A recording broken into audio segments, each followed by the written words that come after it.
Welcome to affairs alchemy.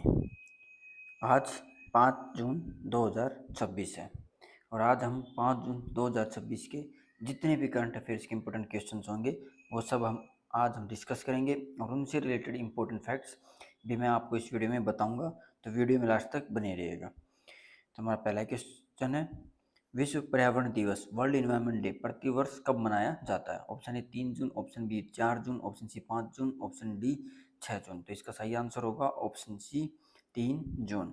तो विश्व पर्यावरण दिवस पर हर साल 5 जून को मनाया जाता है।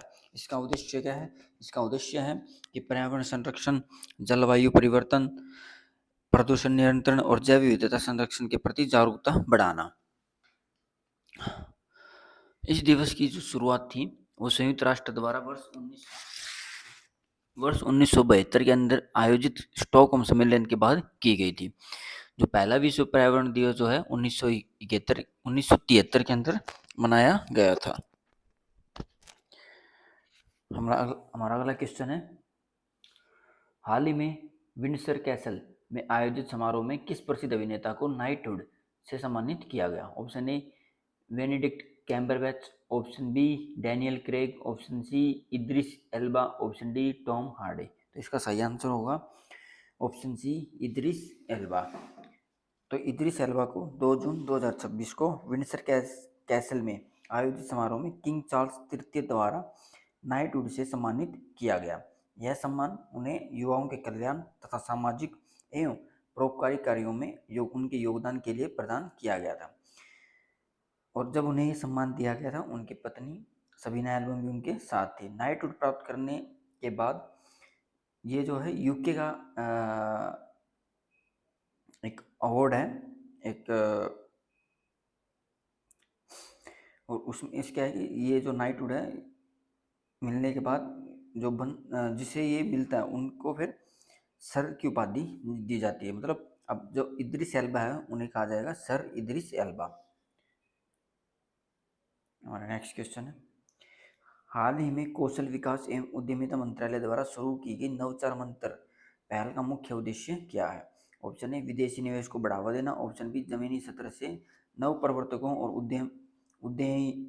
उद्यमियों की पहचान एवं समर्थन करना, कृषि निर्यात बढ़ाना, डिजिटल भुगतान और को बढ़ावा देना। जिसका सही आंसर होगा ऑप्शन बी जमीनी स्तर के नव प्रवर्तकों और उद्यमियों की पहचान एवं समर्थन करना। तो कौशल विकास जो उद्यमिता मंत्रालय ने नवचार मंत्र नामक राष्ट्रीय पहल शुरू की है, इसका पहला जो उद्देश्य है वो टायर 2 और टायर 3 शहरों तथा ग्रामीण भारत के जो जमीनी सत्र के नव प्रवर्तक इनोवेटर्स हैं या फिर इंटरप्रेन्योर्स हैं उनकी पहचान करना और उन्हें समर्थन प्रदान करना। यह जो कार्यक्रम है नवाचार, उद्यमिता और स्थानीय स्तर पर विकसित समाधानों को प्रोत्साहित करेगा।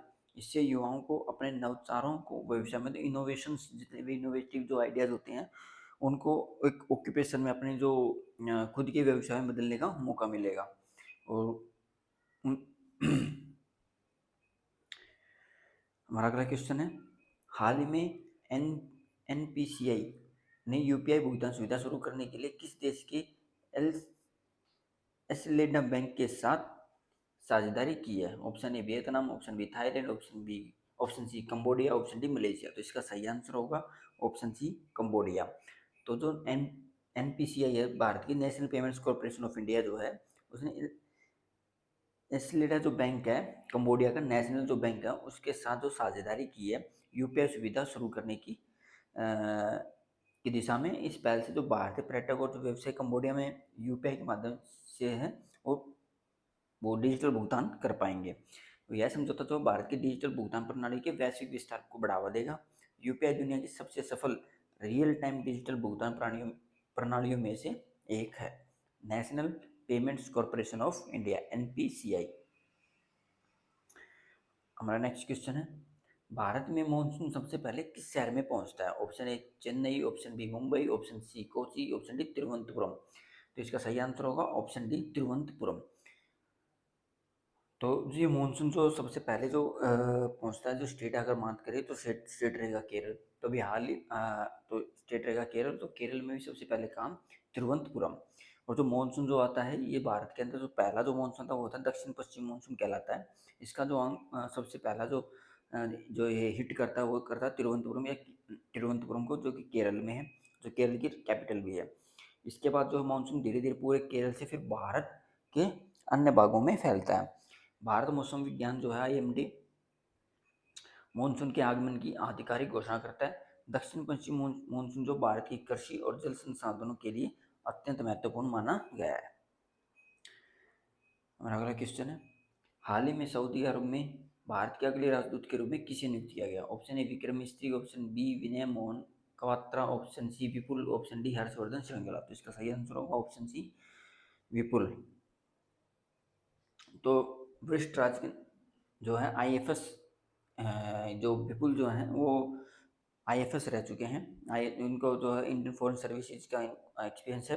तो IFS विपुल जो हैं उनको अपॉइंट किया गया है भारत के जो अगले जो राजदूत होंगे सऊदी अरब में उस पद के लिए। तो वे भारतीय विदेश सेवा के वरिष्ठ अधिकारी भी रह चुके हैं अधिकारी हैं, रह चुके हैं, वे अधिकारी हैं। भारत और सऊदी अरब के बीच ऊर्जा, व्यापार, निवेश, रक्षा तथा मजबूत में उनकी भूमिका होगी। सऊदी अरब भारत के प्रमुख रणनीतिक और साझेदारी आर्थिक साझेदारों में से एक है। तो याद रखना, अगले भारत के जो अगले राजदूत हैं जो कि सऊदी अरब के लिए नियुक्त हुए हैं वो कौन है? विपुल। IFS जो विपुल है भारतीय विदेश सेवा के वरिष्ठ अधिकारी हैं। हमारा नेक्स्ट क्वेश्चन है, हाल ही में हॉलीवुड वॉक ऑफ फेम पर स्टार प्राप्त करने वाले प्रसिद्ध फुटबॉलर कौन है? Option A Lionel Messi, option D Cristiano Ronaldo, option C David Beckham, option D Neymar junior. तो इसका सही आंसर होगा ऑप्शन सी डेविड बेकहम। तो प्रसिद्ध इंग्लिश फुटबॉलर जो हैं डेविड बेकहम को बॉलीवुड ऑफ फेम पर स्टार से सम्मानित किया जाएगा। यह सम्मान जो मनोरंजन, खेल, संस्कृति के क्षेत्र में विशिष्ट योगदान देने वाले व्यक्तियों को प्रदान किया जाता है। डेविड बेकहम जो विश्व के सबसे लोकप्रिय प्रभावशाली फुटबॉल खिलाड़ियों में से एक माने जाते हैं। वे इंग्लैंड की राष्ट्रीय फुटबॉल टीम के पूर्व कप्तान भी रह चुके हैं। तो Hollywood walk fame of star किस फुटबॉलर को दिया जाएगा? David Beckham. हमारा अगला क्वेश्चन है, हाल ही में इंटेल के सहयोग से इंडिया AI डाटा लैब शुरू करने वाला भारत का पहला निजी विश्वविद्यालय कौन सा बना? ऑप्शन ए अमेठी विश्वविद्यालय, option B lovely professional university, option C Chandigarh विश्वविद्यालय, ऑप्शन डी शारदा विश्वविद्यालय। तो इसका सही आंसर होगा ऑप्शन सी चंडीगढ़ विश्वविद्यालय। तो अभी हाल ही में चंडीगढ़ विश्वविद्यालय ने इंटेल के सहयोग से इंडिया AI डाटा लैब शुरू की है। और ये जो है चंडीगढ़ विश्वविद्यालय वो पहला निजी विश्वविद्यालय बन गया है ये शुरू करने वाला। इस पहले का उद्देश्य क्या है कि छात्रों को कृत्रिम बुद्धिमत्ता मतलब AI, data science, machine learning के क्षेत्र में उन्नत ट्रेनिंग प्रदान करना। इंडिया AI डाटा लैब जो है उद्योग और शिक्षा जगत के बीच सहयोग को बढ़ावा देगा। इससे छात्रों के भविष्य की तकनीकों में व्यावहारिक अनुभव प्राप्त होगा। तो इंडिया AI डाटा लैब शुरू करने में भारत का पहला निजी विश्वविद्यालय कौन बना है? चंडीगढ़ विश्वविद्यालय, चंडीगढ़ यूनिवर्सिटी। अगला क्वेश्चन है, हाल ही में संयुक्त राष्ट्र महासभा UNGA के 81वें सत्र के अध्यक्ष के रूप में किसे निर्वाचित किया गया? Option A Antonio Guterres, option B Khalilur Rahman, option C Dennis Francis, option D Abdullah Shahid. तो इसका सही आंसर होगा ऑप्शन बी खलीलुर रहमान। जो बांग्लादेश के जो खलीलुर रहमान है उनको संयुक्त राष्ट्र महासभा की 81वें सत्र के अध्यक्ष के रूप में निर्वाचित किया गया है। संयुक्त राष्ट्र महासभा जो है संयुक्त राष्ट्र का प्रमुख विचार विमर्श और नीति निर्माण निकाय है। महासभा जो है के अध्यक्ष का कार्य सदस्य देशों के बीच संवाद और सहयोग को बढ़ावा देना होता है। खलीलुर रहमान का निर्वाचन बांग्लादेश के लिए महत्वपूर्ण कूटनीतिक उपलब्धि के रूप में हम इसे देख सकते हैं। और जो खलीलुर रहमान है वो बांग्लादेश के क्या हैं? फॉरेन मिनिस्टर भी हैं।